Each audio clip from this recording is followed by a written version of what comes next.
From the Podcast Detroit studios and Zoom everywhere else, The Making of Champions. Professional boxers inspiring amateur athletes to become champions. Presented by Joe Louis, champion of them all bourbon, in association with USA Boxing, Golden Gloves of America, and BigFightWeekend.com. Join your hosts, Tanya Cole and Marquise Johns, with special guests from around the world of amateur and pro boxing, celebrating the legacy of Joe Louis, whose status as the first African-American national hero showed the importance of being a leader and a role model inside and outside of the ring. Thank you for joining us for this episode of The Making of Champions. With me as always, I have my friend Marquise Johns from Big Fight Weekend. Marquise, how you doing? Pretty good, Tanya. Great to be on as always. And today on the program, we are joined by, and I want to get this correct, an accomplished amateur boxer on the line with us today for the episode of Making of Champions. Tanya. We are joined by the currently number 6 ranked in middleweight in the US of A multiple Golden Gloves champion. Golden Gloves is an actor, Marquise. Golden Gloves champion. As well as other accolades as well. And she is wrapped up trying out for the Olympic qualifiers over in Shreveport earlier this month, actually. We are joined by Kate LaVigne. Kate, how are you doing today? Hi, good. How are you? Thanks for having me. Great to have you. Great for having you on us, Kate. But I just want to ask you off the top, first of all, with the trials at the Olympics, walk me through that process and how everything went for you. So the Olympics got kind of messed up like everything else because of COVID. Yeah. So the original qualifiers were in 2019, and I made it in one of the qualifiers. I lost in the semifinals. So then they had the trials. So I didn't compete in the Olympic trials. And then in Shreveport, we were at the USA Boxing National Championships, but it was actually the 2020 National Championships. Oh.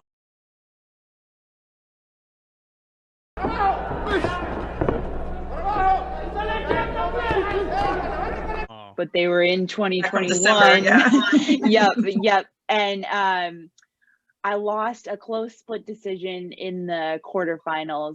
It was a really good fight. So it was good to get back in there and fight again. So I was happy with it. Yeah, so walk me through that as I well. had a chance. Oh, I'm sorry. Yeah, because I had a chance to watch that one. That was intriguing. Go ahead, Marquise. Yeah, get to that the second time. I want to ask you because it was you mentioned you had a pretty much getting back into the ring. Explain to me your process of your layoff, because a lot of fighters we talk to, pretty much when they talk about during the whole process of the pandemic, one of the bigger issues they have training into these fights is either finding someone to fight with or someone to fight sparring with against. Was that the same issue with you as well? I would say at the beginning of the lockdown and COVID, it was there was no sparring going on. I was still training with my coach, and I was fortunate enough to be able to do that. But as far as sparring, not so much. It slowly started to come back, and I would spar with people who I knew.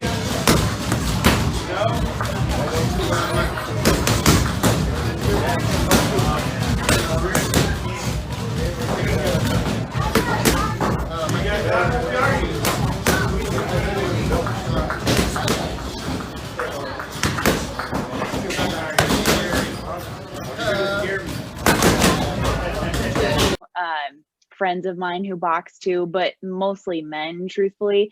It probably wasn't until maybe the end of 2020 where I was able to get in the ring with some females again. And then at least in the Kansas City area where we are, they didn't start fights again until early this year. And even in non-COVID times, there was rarely anyone for me to fight around here. So no, that was the first time I had fought in over a year. About that fight, because one thing I noticed about you in between rounds, I was expecting you to go back to your corner. In between those rounds, one, you went sort of right next to your opponent, and the other one you kind of like went catty corner. You never went all the way back to your corner. Tell us about that and what was going on during that time. What were you thinking? Well, at one point, they stopped us because the tape had come off of her glove. Okay. So that's why I was in that other corner, because you have to go to one of the neutral corners. Okay, gotcha.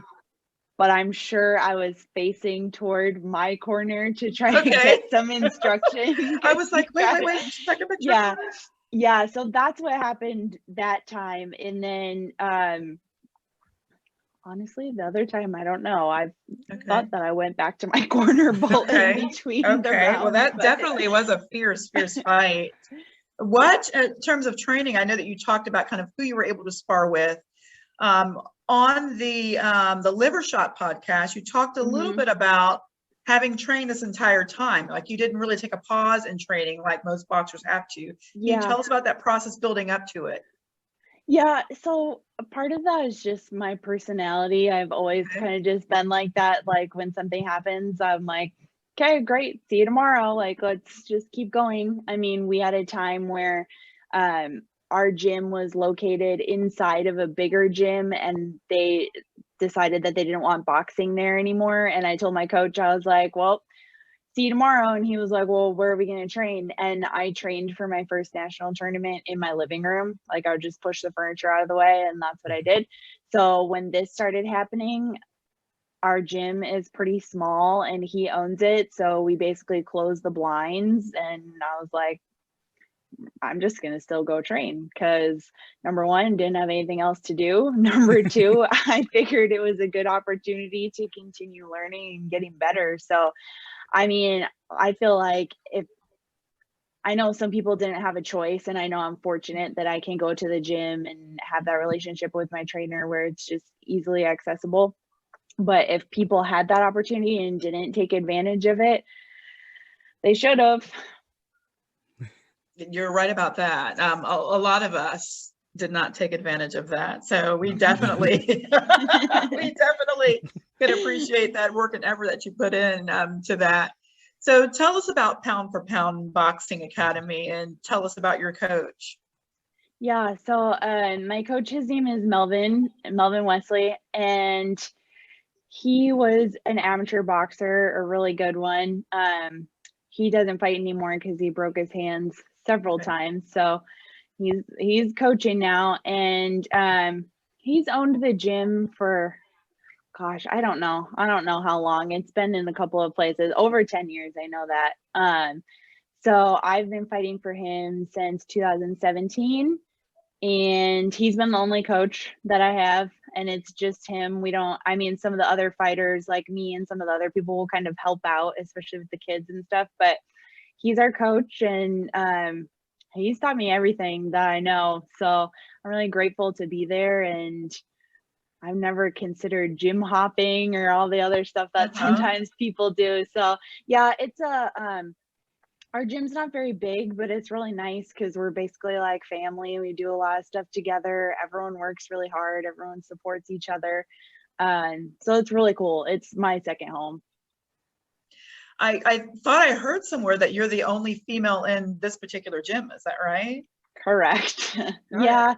When I first started, there was a couple of other girls, but I think it's harder for females to stick with it just because of life stuff. And yeah, we just haven't had any more come our way. So I know this interview is going to encourage a lot of women to sort of step in the ring and try it out. If they want to stop by your gym, how would they find you? And where is it located in Kansas? Yeah, we're in Lenexa, Kansas. The address is 7848 Quivira Road. And it's Lenexa 66216. I'm pretty sure. Hopefully I'm not getting that wrong. But they can find us on Facebook too. If you just search Pound for Pound Elite Boxing Academy, they'll find it. So yeah, we're at least in the Kansas City area, we're one of the only gyms that isn't located downtown, which is kind of nice too. That's how a lot of people have found us recently. We've had a lot of new people, and I think it's just nice that we're out this way, so they're not driving a half hour or 45 minutes, because boxing is a big commitment. You pretty much have to go every day. So there's a couple of other gyms out this way, but not too many. So Yeah, I mean, there's good shopping and everything out that way too. Good restaurants too, by the way. That's right. That's right. By the way, just a little pointer.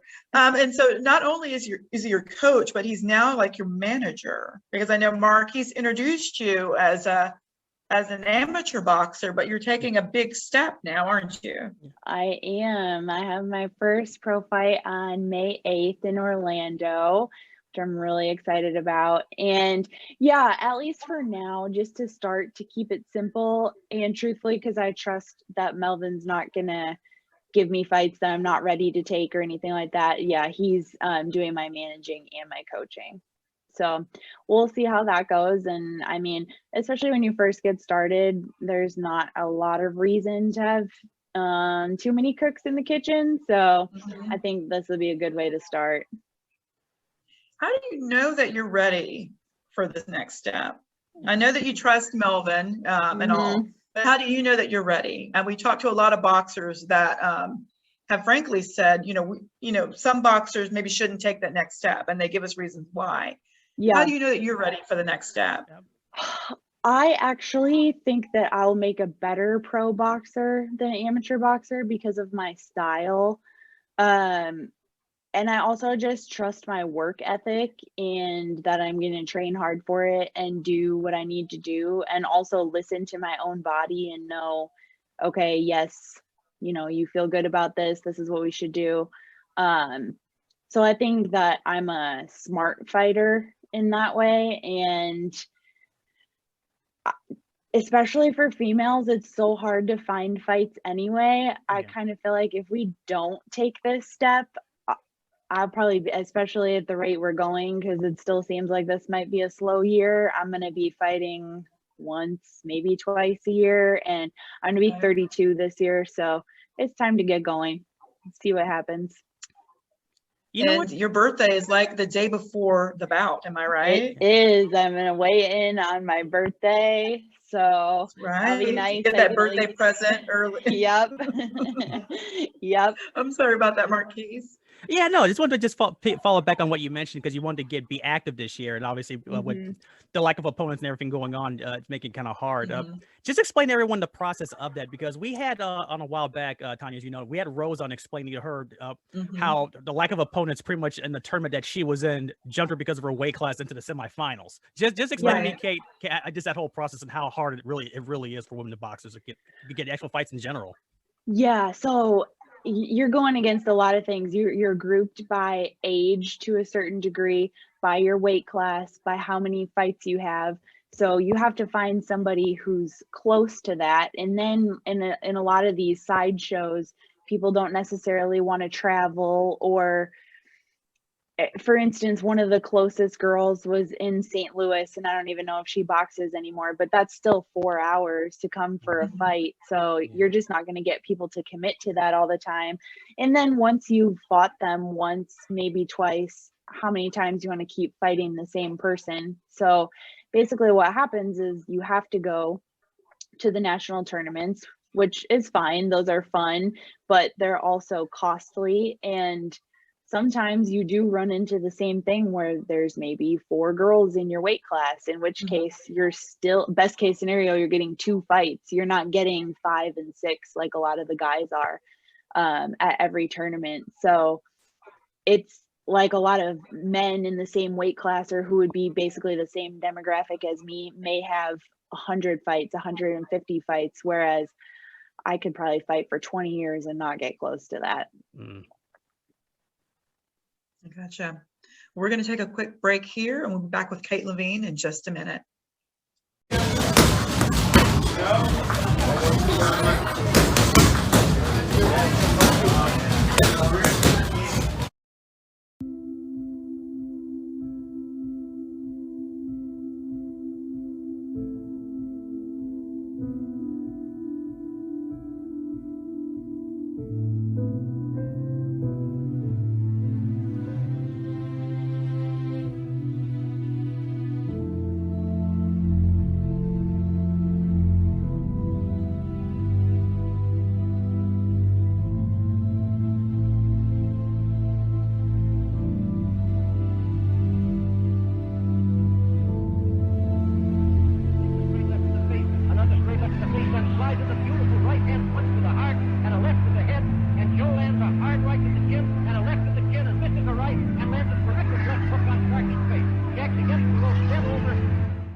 So we're back with the Making of Champions. Kate referred to being a smart boxer. So not only are you spending time boxing and dedicating your life to that sport, you're also your own business owner. And I see that you're still in the office after a long day's work. Tell us about your business, Dr. LaVigne. Yeah, so I am a chiropractor and I've had my own practice for 6 years now. It's called Complete Chiropractic and Wellness. Over in Shawnee Mission, pretty close to my gym, thankfully. It's like 5 minutes away. So yep, I can come to work and then go to the gym and then go home. Kind of feel like I drive around the block just over and over again. But yeah, that's my other passion, is helping people feel better, take care of themselves. It's actually been really cool to kind of incorporate what I know about training and fitness and the body and nutrition and kind of work that all in together at the gym and at my practice.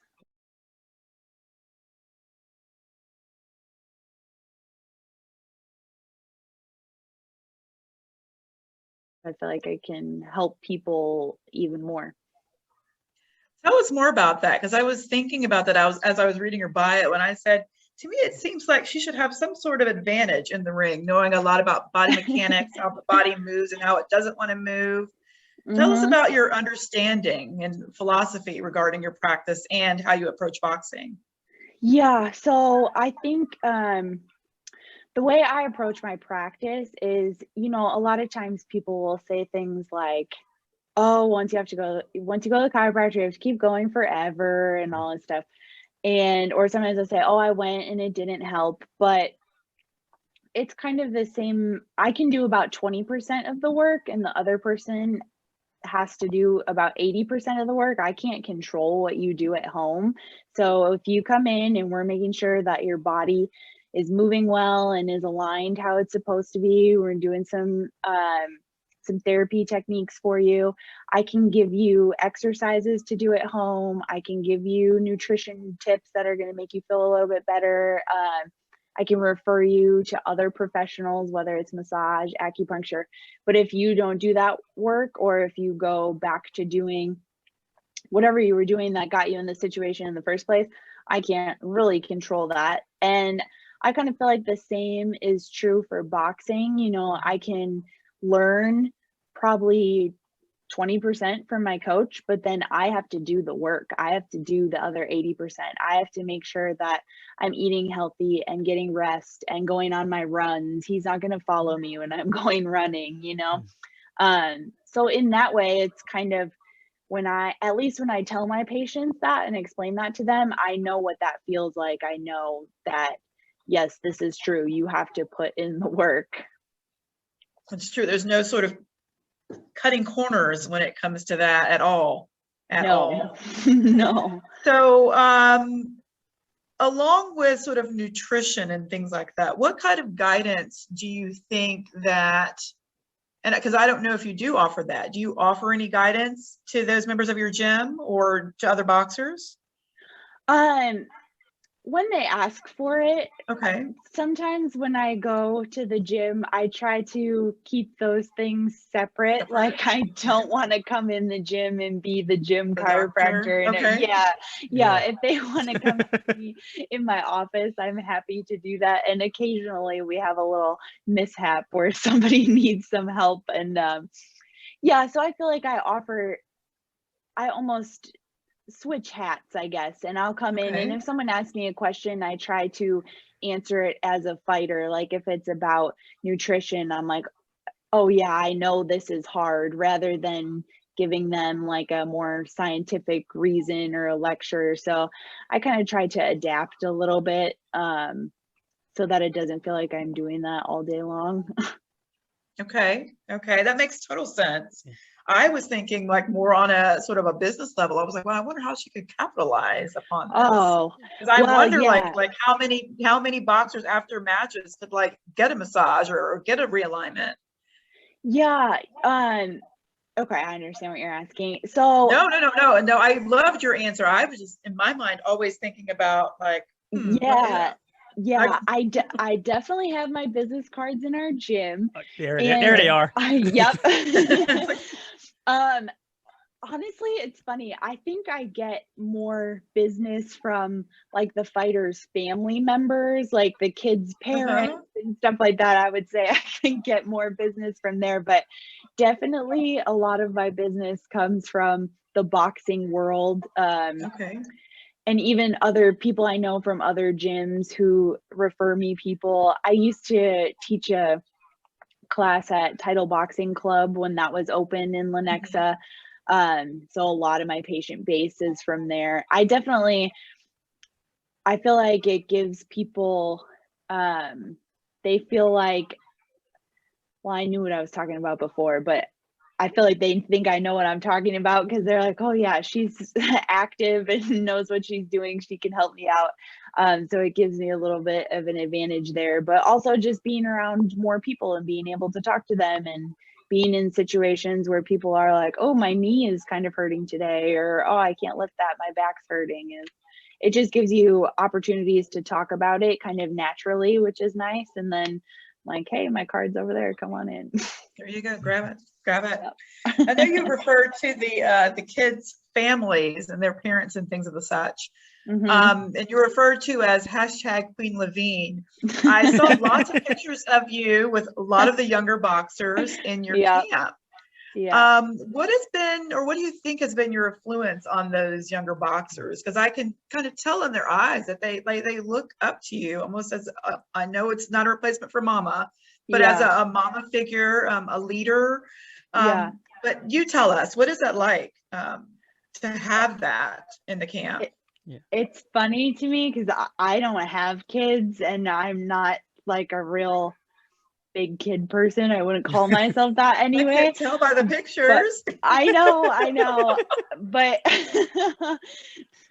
yeah, those kids, you spend so much time with them and you see them grow. Like a lot of the boys are probably about 13 now, and I've known them since they were maybe like 8. And so I guess when you're in that age range, you change so much. So it's so interesting to watch them kind of grow up. And now we have more like adult conversations, I guess, is more like normal kind of interaction. And they're just funny. Like when we were in Shreveport, I woke up one morning to one of them singing Christmas carols in the hallway of the house we were staying at. Like, just, I was like, what is going on?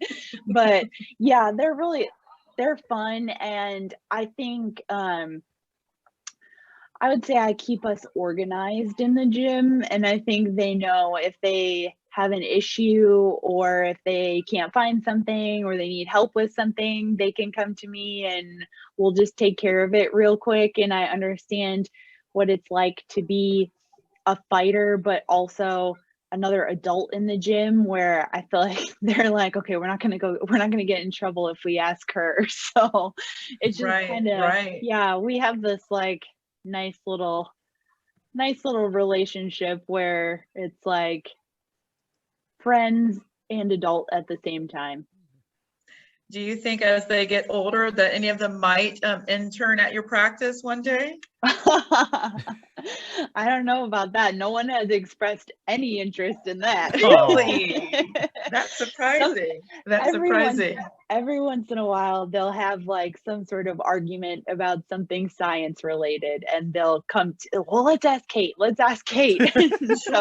know. Other than that, I don't know. No, I think they all think they're going to be professional boxers and world champs, so they're not going to need to come intern anywhere.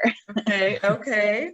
Well, speaking of becoming a world champ and professional boxer, going into your fight coming up on May 8th, how do you feel about your opponent?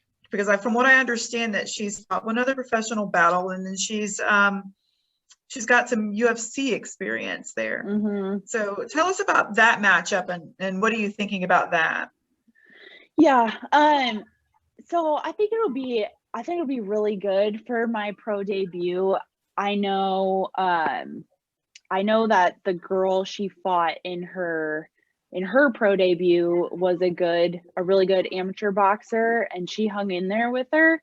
I do know her experience is MMA, it's not boxing, and a lot of times they're different. I mean, they just are. Yeah. So, but you know, I don't ever underestimate anybody, because anybody can win any fight on any given day. So I've mostly just been focusing on my training and what I feel like I need to do so that I can fight my fight and not fight her fight. A lot of the girls that I have to spar with are MMA girls, so hopefully that will help maybe with some of that awkwardness that sometimes people who are trained in MMA and then switch to boxing, they just do some things a little bit differently that if you're not used to it, like you wouldn't see any of the girls who are just at the nationals do some of the things that they do. So hopefully that will help, that I've been sparring with some of those girls. But for the most part, I'm really just focused on me and my training and showing up as the best me that night, so that hopefully we're not even fighting 4 rounds. There you go. There you go. Marquise, I know you had some more questions that you wanted to get in there along these lines before we end tonight. Absolutely. In fact, I wanted to piggyback, Kate, because you mentioned that your style would be good for the pro level. Just explain to those who haven't seen you in action before your pro debut. What is your style? If you had to compare to a boxer that no one has seen, who would it be? I feel like, or how are you influenced? What's influences you? As far as females go, I really like Michaela Mayer, and I would say we fight similarly. I throw a little less volume. I think I'm more of a power puncher. And I guess that's what I mean about pro style versus amateur. Pro is a little bit slower paced. You can pick your shots. In the amateurs, they're really looking for volume, and whether or not the shots are really all that good or effective kind of doesn't matter in some cases. So I think that's going to help me a lot, my power. And then I'm a technical boxer. Like, I want to box. I don't want to sit there and slug with you necessarily. I want it to look pretty, I guess, which you can't always control that, but I would call myself more of a traditional boxer.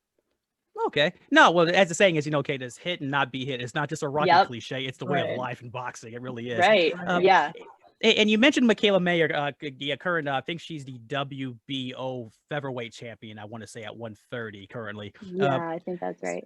It sounds about right. So just explain to me in just general, the landscape of women's boxing, where do you see it going in the next coming years, actually? Because I know you mentioned that you had trouble finding sparring partners just in general, but as a whole, do you see that getting a little better as you gotten along? I think so. I think that people are,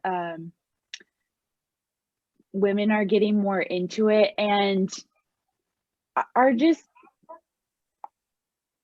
it doesn't have such a stigma around it. Yeah. That it's like, you don't get in the ring and automatically get 2 black eyes and your nose broken. And it's not like that, like there's a way to learn, and sparring is sparring. And so I think starting to see different types of females from different weight classes, like I would say there's somebody that you can name in almost any weight class now, so that's helping. Like, it's not just Layla Ali or whoever, so people feel like there's going to be more options for them. And then I think getting the younger girls started, like at this tournament we were just at, they have categories for the youth and peewee, and there's more females in there. And I think the younger that they start, the better it will be too. Like, I already know they're going to have way more fights and sparring than I ever did because of when they started. So I know you've got Brianna Epperson out of Kansas City who brought home that first gold for you guys. Yep, she absolutely did. So I know it's exciting to see girls who are that young getting started into it, and excited about it, and to have more positive role models who are in the pros already. There was a really great fight on Saturday. Yes, Matchroom Boxing, Yes. that Ebony Bridges and Shannon Courtney, and Yeah. they were fighting harder than any of the guys on that card. So I think just getting people excited about it in general. I think there's a lot of people who don't even know you can sign your daughter up for boxing. Like it would never, they think it's like football, like that's not for girls or whatever. So I think kind of taking some of the stigma away and just presenting more opportunities, I think female boxing is going to be huge. Absolutely. In fact, since you mentioned it and it was on this past weekend, did you think Ebony Bridges got kind of jumped on the scorecards a little bit? Because I thought that fight was a lot closer than what it was. Yeah, I thought two of the judges only had her winning 2 rounds or something like that. Yeah, it was like 98-92. That's a little, that's rough. That's not fair. I did think Shannon Courtney won, but I probably would have given Ebony Bridges a little bit better score. And I hope they fight again. They need to if they really want to plan it right. And Matcher's notorious for making rematches on the spot every so often. So they'll probably run that back. There's no way around that. Yeah, that was a good fight though.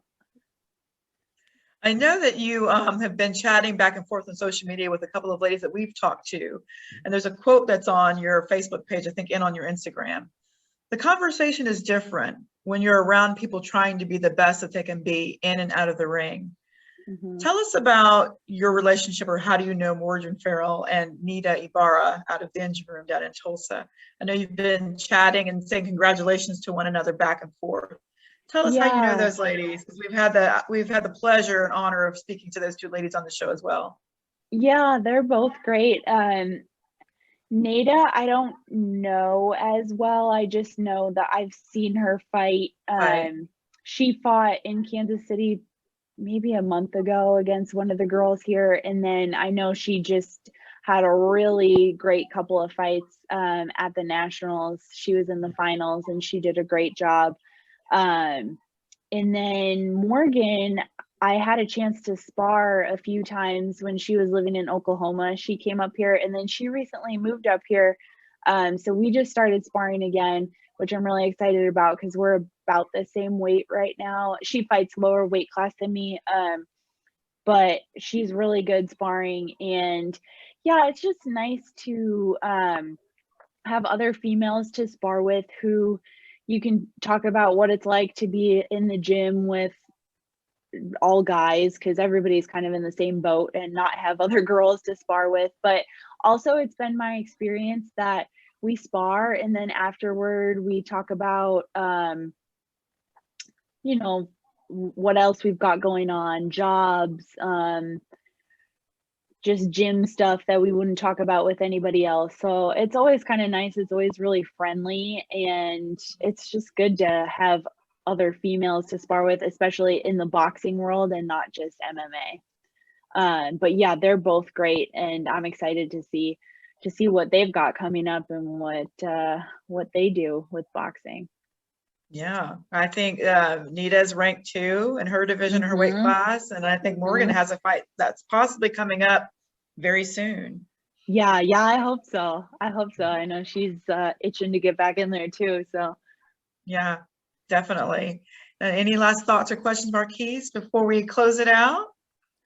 Just one as a whole was just fingers listening to you guys speak about that, and you mentioned the familiarity and the competition of everybody, Kate. Just want to ask just a general question. What drives you? Obviously, you have your own side hustle in the practice here, and you also have box on the side. What pushed you to box? Just fill me in on that. I started boxing when, let's see.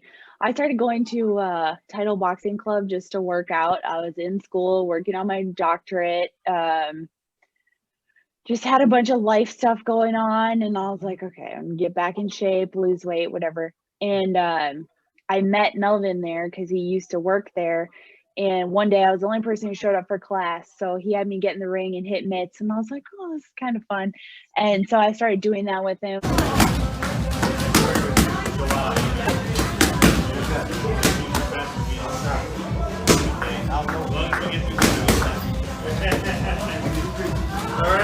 Like once or twice a week. And he told me one day, he was like, I think you would make a good fighter. And I laughed because I was like, absolutely not. I was like, I'm not doing that.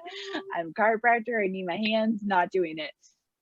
And here we are. So and that's how I got started. But as far as what drives me, I think that boxing is something that it never occurred to me that I would do or really could do. And it's just, I keep going because I want to work hard and I want to see what I can do. And I know it's good for me mentally and physically. I also love the second family that it's given me and the opportunities that I have.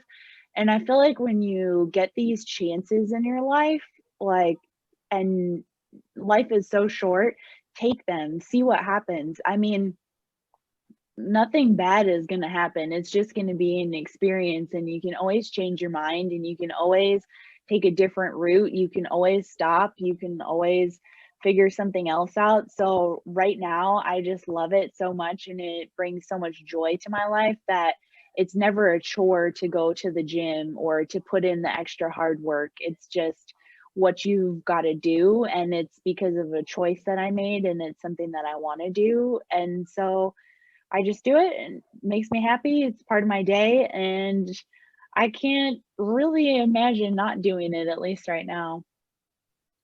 Well, you have certainly made our day, and you've made my day. Yeah. Give us a rundown. Tell us about your fight, when and where again. Mm-hmm. Tell us about your gym. Tell us about your practice again, and tell us how we can follow you on social media. Okay, let's see. You're like, which one? I know. All right, I'm making my pro debut May 8th in Orlando, Florida. It's at some sort of Marriott hotel. The Orlando World Center Marriott. Yes. Rick Ross is going to be there. That's what I heard. I know. That's what I heard. That's my neighbor, man. So if you're in the Orlando area, they are having spectators, which is very exciting. You can buy tickets, and I have the link on my Facebook page, which is just under my name, Kate LaVigne. And so is my Instagram at Kate LaVigne. That's really the only social media that I have because I'm like an old person. I don't know how to use Snapchat or any of that other stuff. My gym is called Pound for Pound Elite Boxing Academy. We're in Lenexa, Kansas. Also on Facebook under Pound for Pound Elite Boxing Academy. And our Instagram is at pound4pound EBA. My business is called Complete Chiropractic and Wellness. I'm the sole owner. I do all my own scheduling, everything. So if you ever want to ask me a question, talk to me, you can reach me on the phone, 913-223-7710, or I'm on social media. It's on Facebook, Complete Chiro KC. Marquise, how can we find you? I'm sorry about that. Anything else, Kate? I'm sorry. No, I was just trying to think and make sure I answered all your questions. No, you did. You're perfect. That's an A. Marquise, how can we find you? You can find me on Twitter at Weak Sauce Radio or with the writings at bigfightweekend.com. Much like Katie, I am not a on the Snapchat as well. So. Oh my gosh. And you would end with me, like the oldest person. So I definitely don't have all that stuff. But Dr. Kate, thank you so much for joining us tonight. We appreciate you taking time out of your busy day and then staying in the office for extra hours to speak to us. Marquise, of course, we thank you, and at Big Fight Weekend. .com as always, and you'll find me here every week, The Making of Champions. You'll find all of us in this episode on YouTube and on Podbean. Thanks so much and good night. Thank you.